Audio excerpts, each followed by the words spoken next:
కూజంతం రామ రామేతి మధురం మధురాక్షరం ఆరుహ్య కవితా శాఖాం వందే వాల్మీకి కోకిలం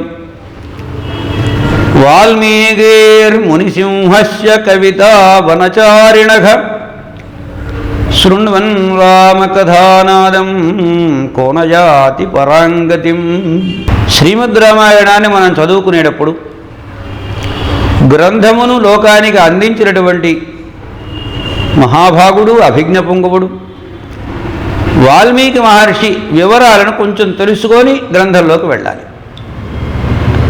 గ్రంథం రాసిన వారెవరో తెలియకుండా గ్రంథం మాత్రం మనం నాకు తోచిన మాటల్లో చెబుతాను అంటే అది కుదరదు. రామాయణం చెప్పేవారికి వాల్మీకి హృదయం తెలియాలి. భారత భాగవత పురాణాదులను చెప్పేటప్పుడు వ్యాస హృదయం తెలియాలి. గ్రంథకర్త మనోభిప్రాయం తెలియకుండా ఆయన మనస్సునకు భిన్నంగా మనం చెబితే అది మహాపాపం కిందకు వస్తుంది.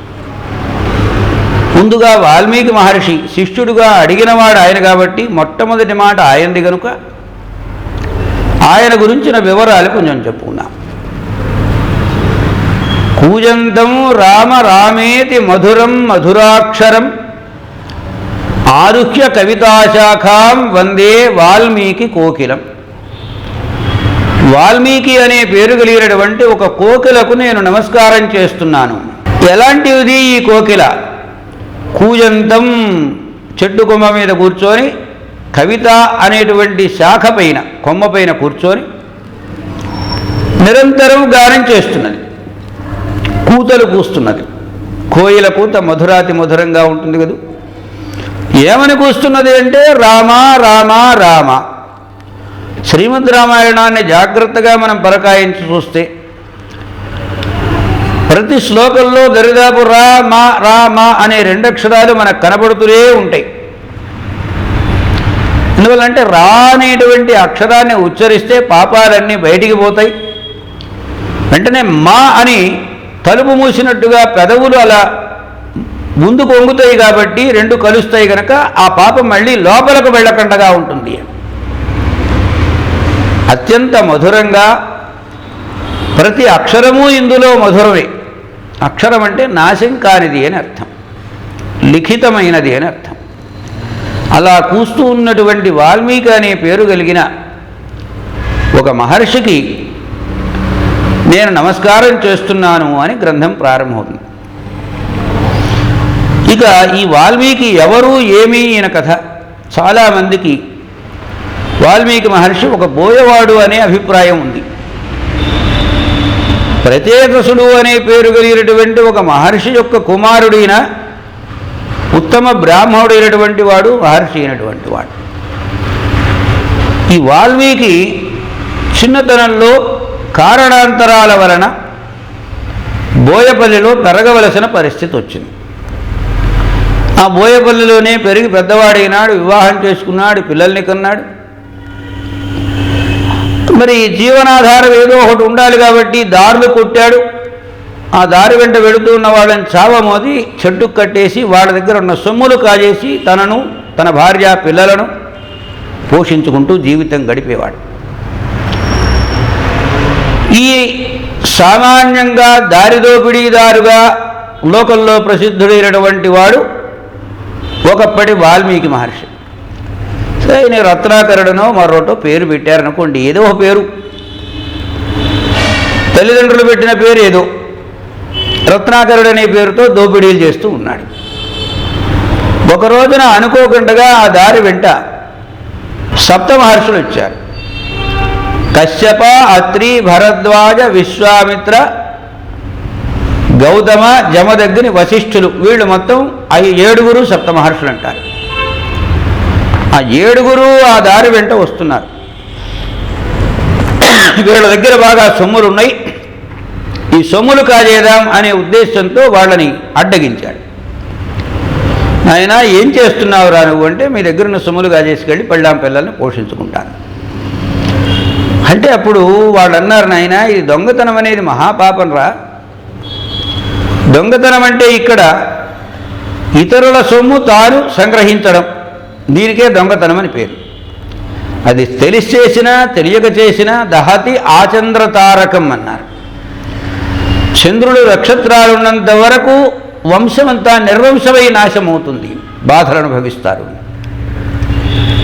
కనుక ఇది చాలా తప్పు పని చేస్తున్నావు నువ్వు అంటే అప్పుడు అన్నాడు, అయ్యగారు నాకేం విషయం తెలియదండి, నేను మనిషిగా పుట్టాను, పెళ్ళయింది, పిల్లలు ఉన్నారు, మరి వాళ్ళని పోషించుకోవాలి కదా, పోషించుకోవాలంటే మరి ఏదో సంపాదించాలి, నాకు తెలిసిన దారి ఈ దారి కొట్టడం చెప్పాడు. ఒరే, ఎవరి కోసమైతే ఇది సంపాదిస్తున్నాననుకుంటున్నావో దీనివలన వచ్చే పాపాన్ని వాళ్ళు అనుభవిస్తారేమో నీకు తెలుసునా అన్నాడు. అంటే అప్పుడు ఆయన అన్నాడు, ఎందుకు అనుభవించరండి, పుణ్యం వస్తే పుణ్యం అనుభవిస్తారు, పాపం వస్తే పాపం అనుభవిస్తారని. సరే, అక్కడి నుంచి బయలుదేరి నువ్వు వెళ్ళి అడిగిరా ఇంటి దగ్గర, వాళ్ళు పాపం అనుభవిస్తారేమో. సరే, వాళ్ళు పాపం అనుభవిస్తారంటే నీ దారి నీది, ఇలాగే చేసుకో. కానీ ఎవరి పుణ్యాన్ని ఎవరు అనుభవించలేరు, ఎవరి పాపాన్ని ఎవరు అనుభవించలేరు, ఇంతవరకు చాలా స్పష్టంగా చెప్పారు.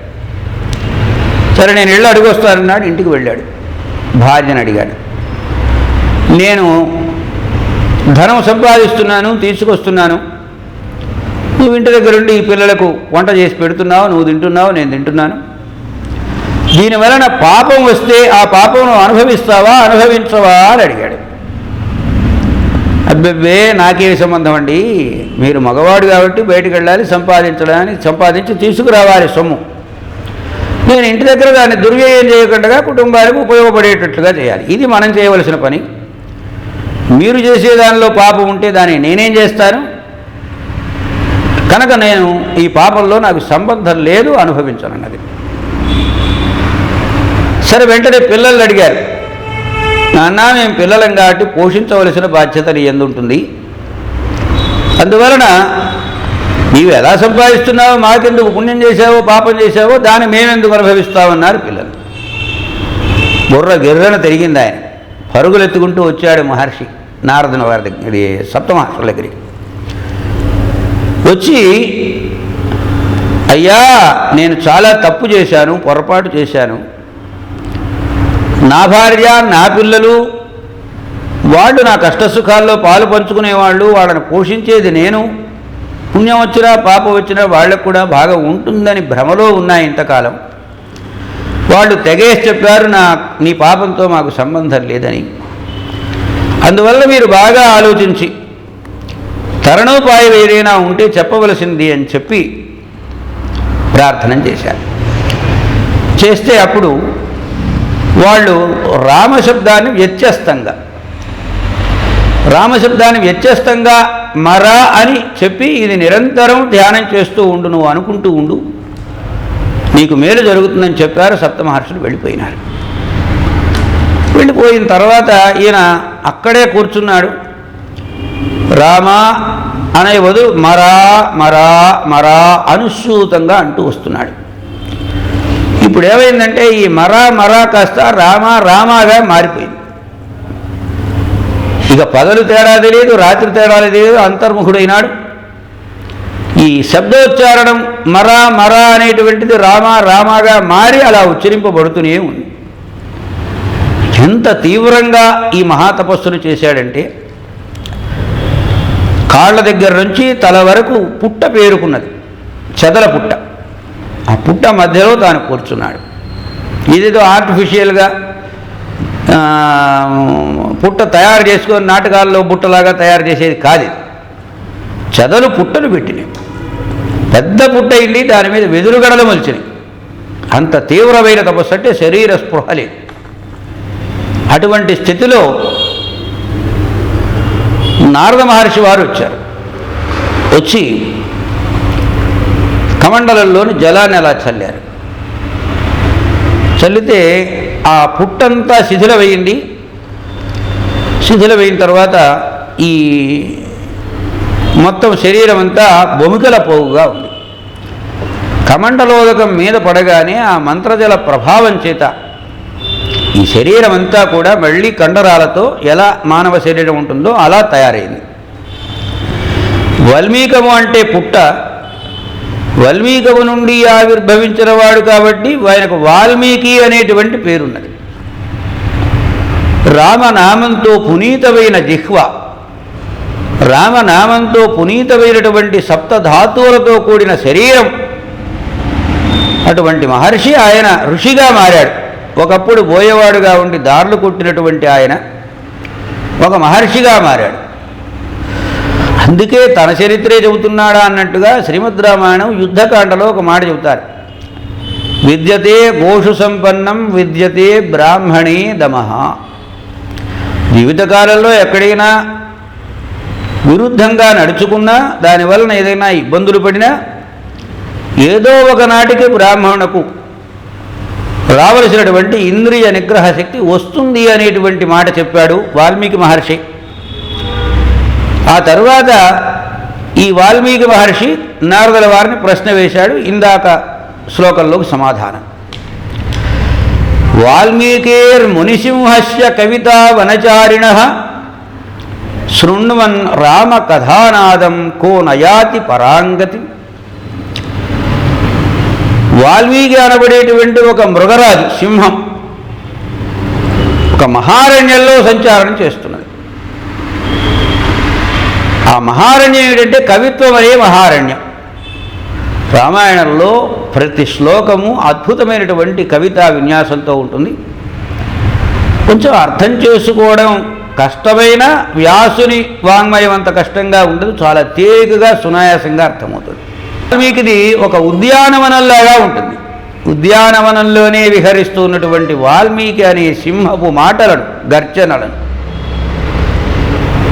విన్నటువంటి వాడు ఎవడైనా సరే, వాడు ఎంతటి పాపి అయినా సరే తప్పనిసరిగా వాడు ఉత్తమమైన గతిని పొందుతాడు.